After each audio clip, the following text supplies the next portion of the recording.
Hello students, welcome back to the channel. Today we will discuss about process of photosynthesis. आज हम इस video में photosynthesis process क्या होता है वो देखेंगे. फोटोसिंथेसिस प्रोसेस में कौन सी इक्वेशन यूज़ होती है वो देखेंगे और प्लांट्स अपना खाना आखिर बना कैसे रहे हैं ये पूरा स्टेप वाइज हम देखेंगे. तो फोटोसिंथेसिस एक केमिकल प्रोसेस है जिसमें कि प्लांट्स अपना फूड अपना भोजन खुद प्रिपेयर करते हैं. जैसे घरों में हमें खाना बनाने के लिए कुछ चीज़ों की ज़रूरत पड़ती है, उसी तरीके से प्लांट्स को भी खाना बनाने के लिए कुछ चीज़ों की ज़रूरत होती है. जैसे कि एटमॉस्फेयर से कार्बन डाइऑक्साइड की ज़रूरत होती है, प्लांट की रूट्स से वाटर लेते हैं, वो सनलाइट लेते हैं और लीव्स में क्लोरोफिल प्रेजेंट होता है. यानी इन चारों चीज़ों की हेल्प से प्लांट्स अपना खाना खुद बनाते हैं और इसी प्रोसेस को हम फोटोसिंथेसिस प्रोसेस कहते हैं. अब हम फोटोसिंथेसिस रिएक्शन की इक्वेशन देखते हैं. तो फोटोसिंथेसिस प्रोसेस में जो सनलाइट एब्जॉर्ब हुई है उस सनलाइट की हेल्प से कार्बन डाइऑक्साइड और वाटर क्लोरोफिल की प्रेजेंस में ग्लूकोज में कन्वर्ट होते हैं. और ये जो ग्लूकोज बन रहा है, ये जो C6H12O6 आपको स्क्रीन पे दिख रहा है, ये ग्लूकोज का फॉर्मूला है. और ये जो ग्लूकोज बना है यही प्लांट्स का भोजन है.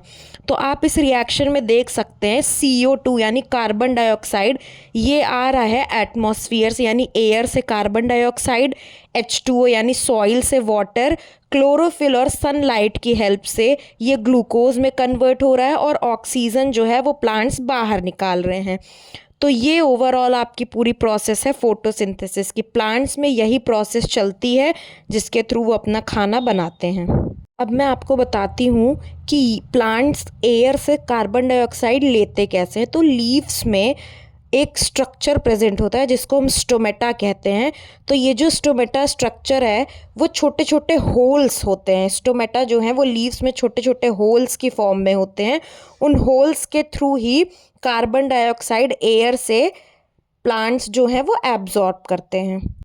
ये आपको जो फिगर दिख रहा है ये है स्टोमेटा जो कि लीव्स में प्रेजेंट होती हैं. अब इसमें आप ये छोटे छोटे जो ऐसे लंबे लंबे से होल्स देख रहे हो ये तो स्टोमेटा है और इसके जो चारों तरफ स्ट्रक्चर है उसे हम गार्ड सेल्स कहते हैं. गार्ड सेल का क्या काम होता है, वो इंश्योर करता है कि स्टोमेटा कब ओपन होगा और कब क्लोज होगा. ये गार्ड सेल का काम है इसको इंश्योर करना. और इसी स्टोमेटा की हेल्प से कार्बन डाइऑक्साइड प्लांट्स एब्जॉर्ब करते हैं.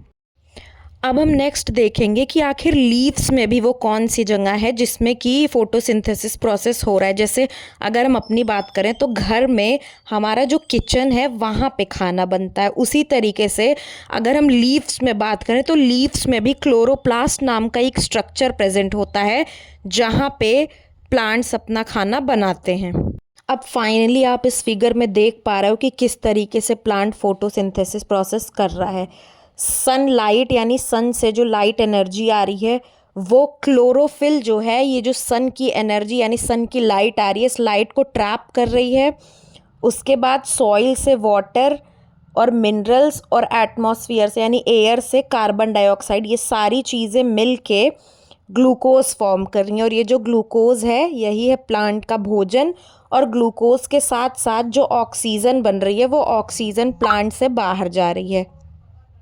तो आज हमने इस वीडियो में देखा कि फोटोसिंथेसिस प्रोसेस क्या है, कौन कौन से रॉ मटेरियल्स चाहिए उस प्रोसेस को करने के लिए. इक्वेशन के बारे में हमने देखा, स्टोमेटा क्या है, स्टोमेटा का हमने स्ट्रक्चर देखा, लीव्स में किस पार्ट में आखिर फोटोसिंथेसिस प्रोसेस होता है, और लास्ट में एक फिगर के थ्रू हमने देखा कि ओवरऑल कैसे ये प्रोसेस होती है. That's all for today. अगर आपको इस टॉपिक में कोई भी डाउट है तो आप मुझे कमेंट में बता सकते हो. Thank you so much for watching. Like, share and subscribe to concept वाली साइंस.